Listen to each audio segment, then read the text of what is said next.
اور جس دن ہم سب لوگوں کو جمع کریں گے پھر مشرکوں سے پوچھیں گے کہ آج وہ تمہارے شریک کہاں ہیں جن کا تمہیں دعویٰ تھا،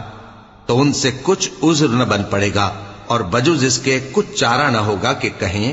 اللہ کی قسم جو ہمارا پروردگار ہے ہم شریک نہیں بناتے تھے۔ دیکھو انہوں نے اپنے اوپر کیسا جھوٹ بولا، اور جو کچھ یہ افترا کیا کرتے تھے سب ان سے جاتا رہا، اور ان میں بعض ایسے ہیں کہ تمہاری باتوں کی طرف کان دھرتے ہیں، اور ہم نے ان کے دلوں پر تو پردے ڈال دیے ہیں کہ ان کو سمجھ نہ سکیں، اور کانوں میں بوجھ ڈال دیا ہے کہ سن نہ سکیں،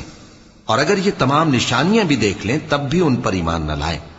یہاں تک کہ جب تمہارے پاس تم سے بحث کرنے کو آتے ہیں تو جو کافر ہیں کہتے ہیں یہ قرآن اور کچھ بھی نہیں، صرف پہلے لوگوں کی کہانیاں ہیں۔ وہ اس سے اوروں کو بھی روکتے ہیں اور خود بھی پرے رہتے ہیں، مگر ان باتوں سے اپنے آپ ہی کو ہلاک کرتے ہیں اور اس بات سے بے خبر